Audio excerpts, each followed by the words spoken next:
breast milk and reading my Bible, and I'm about to do 50 crunches and 50 push-ups. I'm 7 weeks, 4 days postpartum.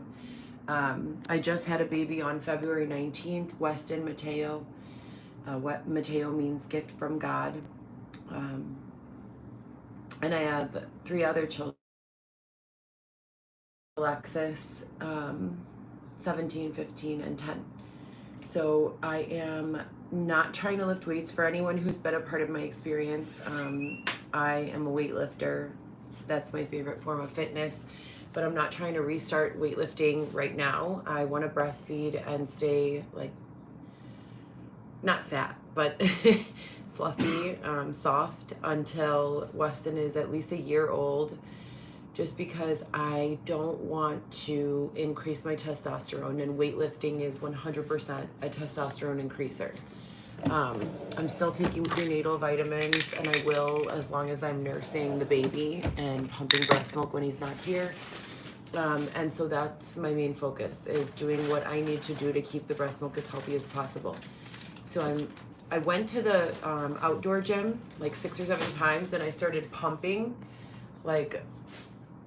iron, like, and I felt myself like, this is not going to be good for my breast milk. I could feel my energy starting to change and like my vibe just getting more masculine, and like, I didn't like it. So I'm not going to do it anymore. I'm walking, of course, every single time I go to see the baby. We do about 5 miles round trip. And yeah, I'm just going to incorporate just girl push-ups, which you guys know that I did before this, and some sit-ups. But I've been a very heavy weightlifter in the past, like prepping to compete weightlifting. So maybe in the future, but just not right now. The topic for today's live is the influencer culture and why many people get into social media, stay in social media, get off of social media, get back on social media, etc. and so forth. And there are lots of different stories for lots of different people. And I don't think that people understand, and I think it should be more commonly understood, what goes on in social media culture. The goods, the bads, the uglies, the beautifuls, the ups and downs, etc. and so forth. So I'm just having another think tank dialogue for my community, which is a community of mostly influencers and content creators, or aspiring to be that. And then my friends and family, of course, as well, and some police officers who have been monitoring all of the injustices that social media has been a part of in my life over the last 4+ years, maybe 10 years. So I started recording myself and posting for money. That was why I started my career as an influencer social media person.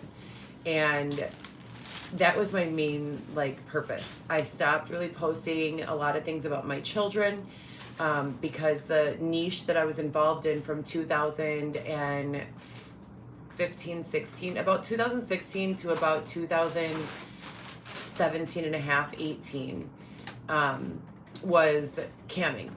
And then around 2018, there was another site that was released, and I try not to get into too much promotion for these sites because it really did me a lot of harm psychologically, being a part of these things. But one of the sites that I transferred to was more focused on sales of pre-made content or custom content. So I started shying away from live camming. And I was doing things like selling my outfits and my wardrobe, and selling my, inside of my house, or my studio as I called it. I had my behind the scenes, content and think tank type content that I was selling and engaging in for free on various platforms. And then I had my more professional, edited campaigning content that I would sell, and all of it was adult themed in nature, so I didn't really post my children a lot. Well, on Facebook, I had posted nothing but my children from the moments they were born all the way till 2016. In doing so, it was I started getting so much hatred and animosity and like abuse from random people, strangers who would literally like stalk me to go into my real like identity, who I was as a mother, as a person, as a woman. So when I would perform, I would use an alias, the same alias that I've used as an artist, the same alias that I've used as a ghostwriter, the same alias that I've used as a content creator when I want to be anonymous. Maybe I'm speaking about controversial things or photographing about controversial subjects, and there's nothing illegal or unlawful about them. But when you share your opinion, you also share opposing people's opinions of wanting to shut you down and, you know, argue with you or make you regret ever having an opinion to begin with. But there are lots of reasons that I used an alias in those days, and I didn't want to get rid of my alias. So when I stopped that whole cam lifestyle, and I began to evolve my content into more mainstream influencer type content, product reviews, you know, mostly product reviews and art. And I use as the example all the time, I would find like campaigns of other artists and models and musicians and rappers, and I would take them as my inspiration and change them and kind of duplicate them in like a mashup with what was going on in society. And I couldn't find a way to keep my real personal life, you know, not private, because I have a large fan base for the parenting, the momming, the and not just fans, friends, you know, people I've gone to school with and family members. So I wanted to keep being a mom, you know, socially, including my children in conversation, and it makes them feel included in my life as well. You know, it's very important to my family that we're together and that we are on the same page with things. But I also wanted to be able to create and continue to create my art. So that's where GoPro Solo comes from. So I have one Heather G is like my mainstream mom and business account. A GoPro Solo production is my company GoPro Solo, my brand GoPro Solo, that does artistic creations that are sometimes more controversial. So I separate them now. So that was the disconnect that I had in social media. And I don't think a lot of people anticipated that it would be a problem before it actually was. So I know there are a lot of people who started in these niche of cam girl or cam guy or live performer person and realized, oh my God, I did this when I was 18 to 22. Now I'm 35 or 33 or whatever these people are. For me, I'm, you know, I'm older now, and I did it at the same thing in my 20s. And it's like, well, I don't mind it being up there, but I want to keep it separated from my mainstream account. Well, what ended up happening for me was people started, my family always knows, you know, I never kept it secret. People started stealing content that I would produce and, you know, sell or post to my GoPro Solo accounts. And they would literally find and stalk my family members and start exploiting them and saying, we have a photo of your daughter, your mother, your sister, your wife, your whatever relationship they were going after sabotaging that day. And they would send them a photo of like this content I did when I was 23 or 25 years old. You know, I wasn't 23 when I started. I was very innocent at 23. I had my college years from, as I call them, from 27 to 29 when I was a single mom, you know, selling content to make a living. And they would be reposting this content and tagging my mainstream accounts. Like, what is wrong with you people? Why would that make you happy to do? Started going on my lives to kind of explain what was happening, which is something that you have to continue to do. If you are an artist who's going to evolve your name, you're not going to retire it, you're going to evolve it, you have to continue to, you know, bring truth to your situation and your image. If you don't, it's impossible. I mean, it's just impossible. It's like dodging bullets. You have to be truthful and transparent about where you started if you continue using your same identity as a performer and as an artist. So I myself personally never ever wanted them separate. But because of that exploitation, because of that abuse that not only myself, but my friends and family members started encountering just for knowing me. You know how your friends lists are public and you can click, oh, who is she friends with? And then you click and you start going through and contacting other people. You know how Neve does things in Catfish? Like Neve and Max, they like find people, you know, and they are right. They started out anyways as like regular guys, just like with this show idea. Well, any one of us can do that. Like, it's not hard. You can run a credit background check. You can run a criminal background check. There are sites like and apps like Ben Verified and all these other things, and you can literally find out where people live. So as an influencer, and I know I'm not the only one, things started to get really scary for a while. And I didn't really have the budget to hire security to be with me 24/7.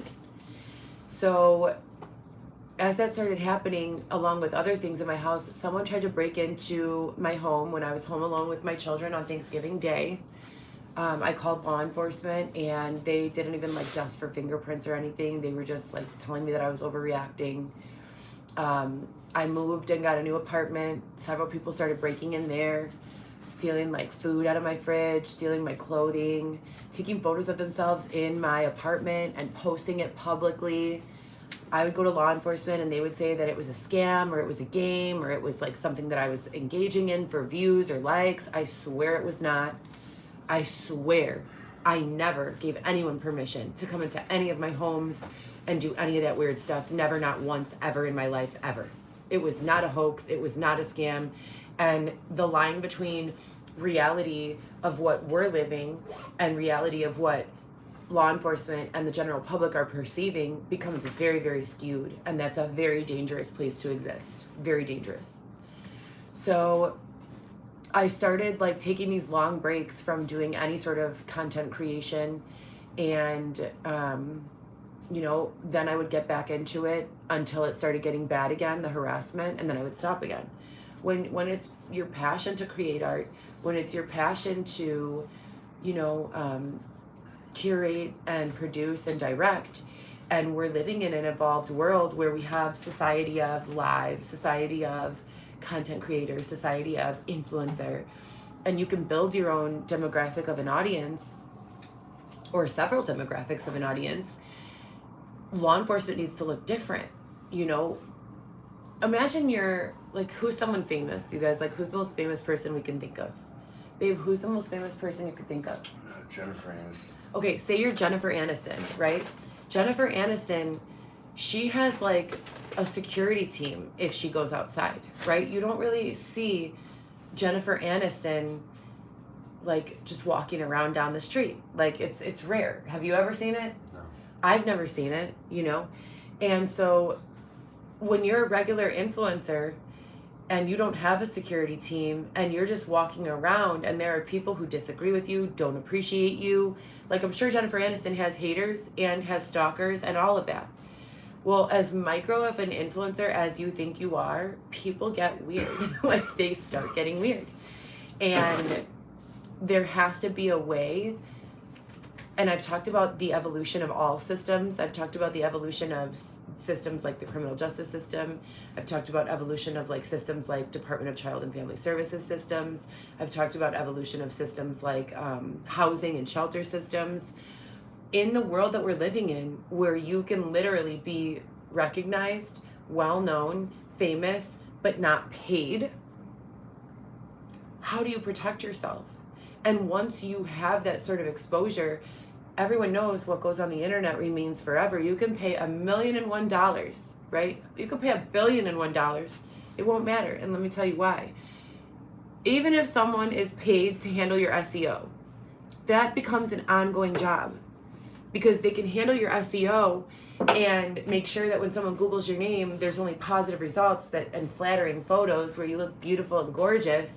But it's only a matter of time until those same haters that hated on you the first time put the old photos back up. how does that happen? Well, when it's removed from the internet, do you guys know what a screenshot is? What's a screenshot? Do you guys know what direct-to-consumer content sales means? So when you're selling content, people are buying it, and the people who aren't buying it are screenshotting it. It never goes away, because now it's not only in your phone and your team's phone, it's in everyone else's phone. And if you ever do video work, there are about 5,000 unflattering angles someone can catch you in. Okay, if you're doing a video, if you're speaking, even in this video, someone can get you like halfway through, and freeze your face. And now they have all these unflattering photos of you. And if they want to, they can distribute those photos online again. So now what you have going on is your SEO is only good as long as someone's working on it, monitoring it, controlling it, or as long as you stay out of the public eye and like disappear yourself. What kind of a life is that? No one deserves to have to hide in a corner because they made some sort of, photograph that people just didn't like, or made a video, saying hi to someone, or sharing their opinion with some of their followers, or giving a shout out, and it's been, remixed to look like the person is saying something they're not, or doing something they're not, or in a weird position or a weird facial expression or whatever. So this evolution of live performer, digital creator, influencer is safe if you don't use yourself as the medium. So, newsflash, like if you're taking photos of other people and you're doing it, anonymously or with a ghost name, you can finesse it to where you don't really get a lot of negative publicity, because it's not really attached to your legal identity. But That's not the kind of creator you are. I used my face, right? Exactly. I used my face and my body and my ideas and my voice, and I continue to do so. And just to clarify, what I mean when I say I used my body and my face is I was the model. I modeled, I curated, I produced. So I would use my own body with tattoos, and my own body with, I'm a 5'9" redheaded woman. Like, it's very difficult to miss me. If you guys don't know, my hair color is one of the rarest that exists. So if I'm walking down the street, especially in high heels, it's very easy to spot me. So I started dyeing my hair, and changing my appearance so that I would not be recognized or attacked or hugged or whatever, because it wasn't all nasty. As a matter of fact, when this first started, the ratio of positive to negative was probably like 50,000 positive comments to maybe 10 negative comments. And it was really well received by my demographic. But it's not just my demographic who's watching anymore.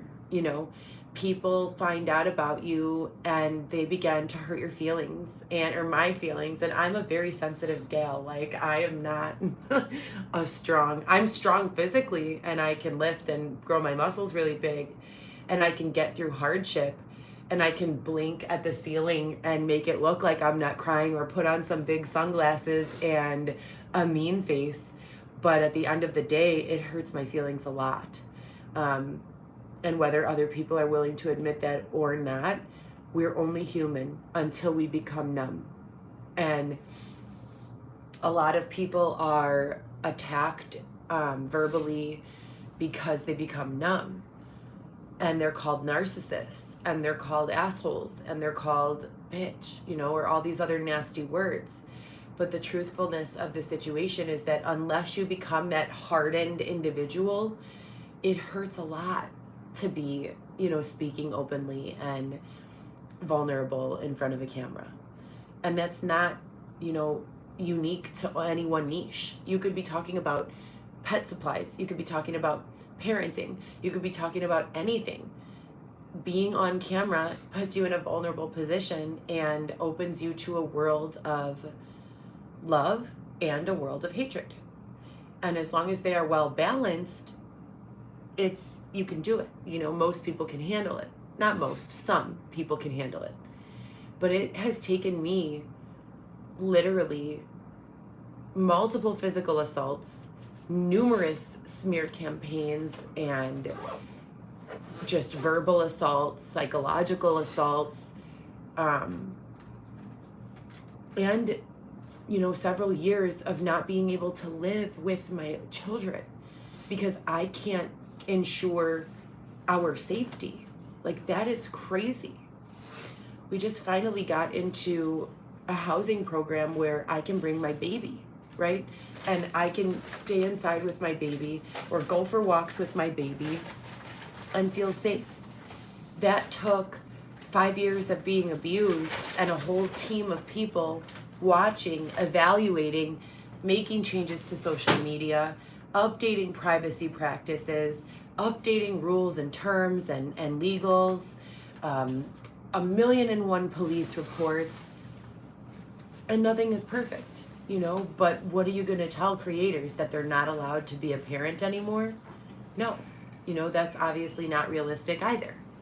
So as I transition into the space where I'm bringing my child home, and my husband Xavier and I are still together, and he has protected me from a lot of the verbal harassment, because guess what they did, you guys? After I erased my business phone number for Merciful Storm, so I don't get any of those hateful comments anymore, they hacked my phone and got Xavier's phone number and his father's phone number, and they started spreading all of this hatred to my family. My dad had to change his phone number.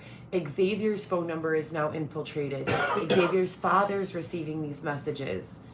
It is so disruptive and hurtful. And so I stopped asking people to stop doing it, and I started focusing on just the evolution of changing your phone number. Let me get this removed. Yeah, please. Thank you so much. Thank you. So that's the focus.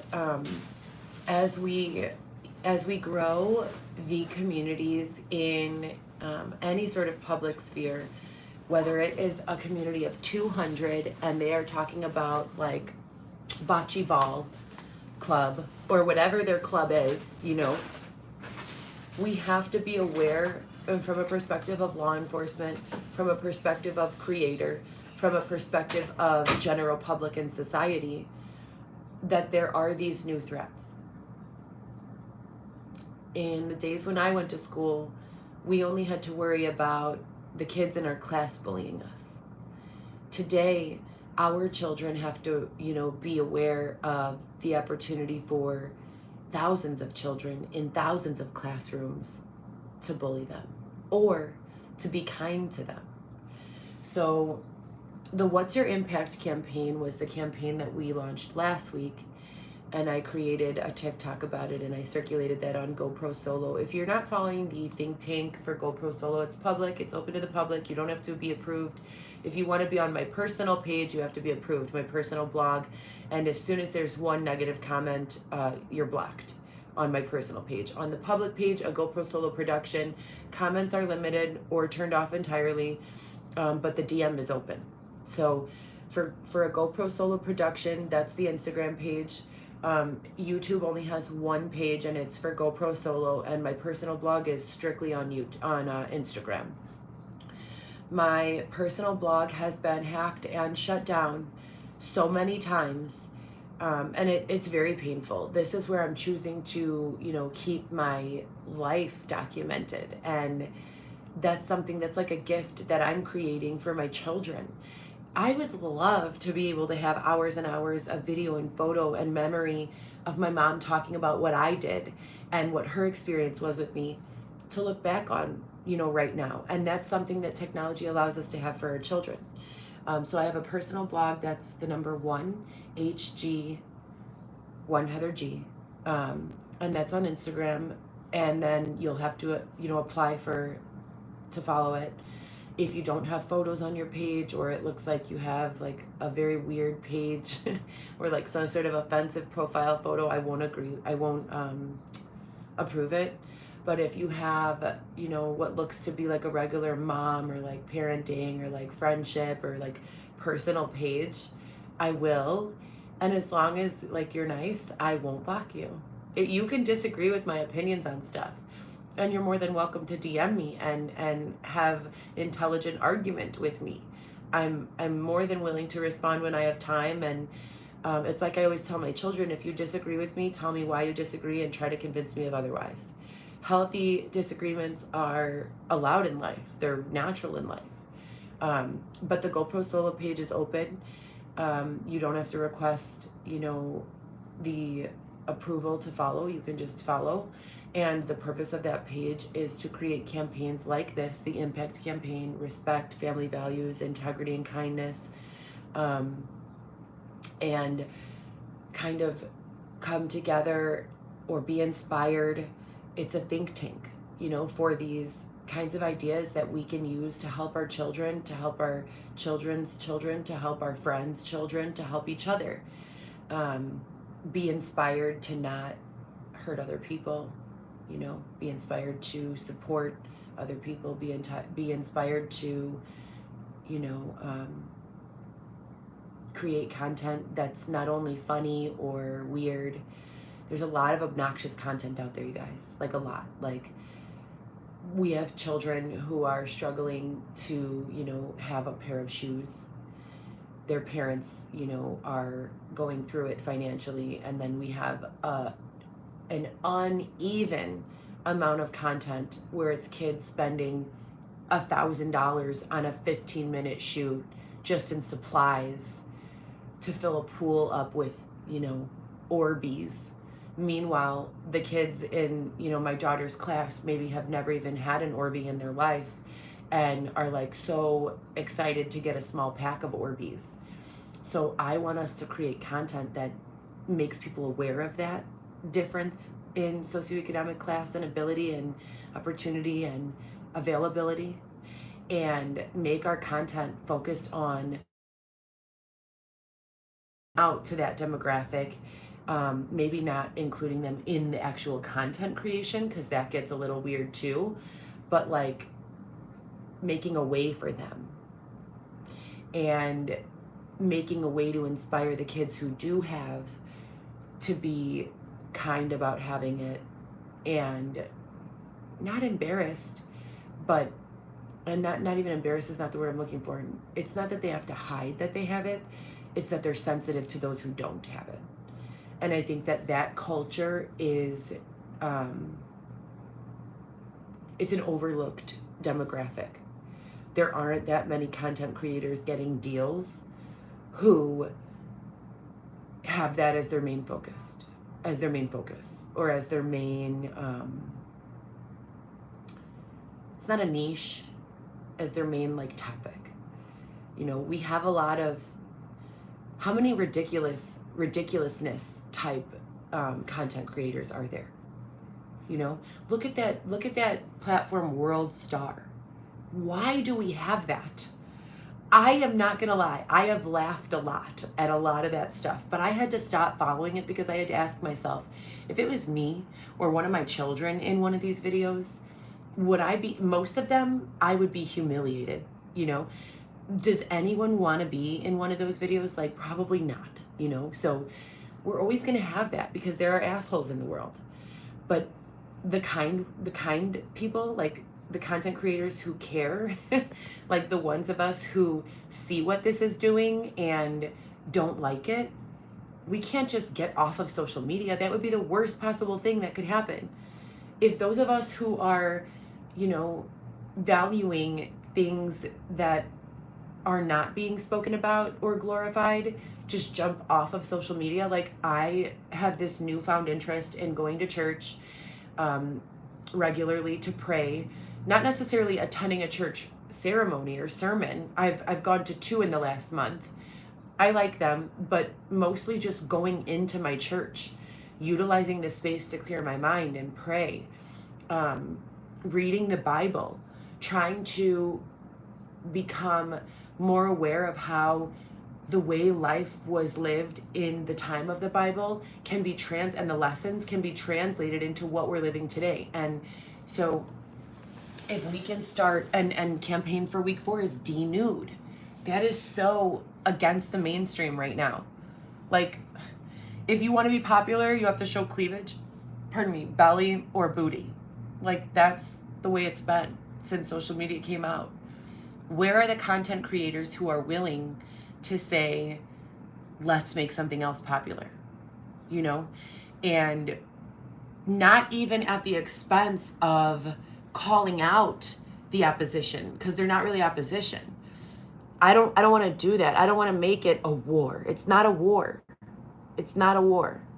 It's a peaceful, not even protest. It's not a protest. I'm not telling anyone to quit their job selling content if that's what they do. I'm telling more of us who don't agree with it to create opportunity for other ways, because it's like I said before on my last live a few days ago, if you think it's disrespectful to be, singing about these situations, imagine how it feels to feel like it's your only choice for survival, to live these situations. Most, and albeit there are exceptions, most women and men, if they could make the same amount of money with all of their clothes on, streaming content, would do so. I 100% wholeheartedly believe that. If there was another opportunity for content creators, or many other opportunities for content creators, they would take it, So let's, as a community, start or continue. If you've already been doing this, kudos to you. Thank you so much for paving the way for people like me to start having these conversations. But if you have, especially if you have sponsorship, if you have a budget, or if you're just someone who has a budget personally, let's do better at making funnier, engaging, softer content for everyone.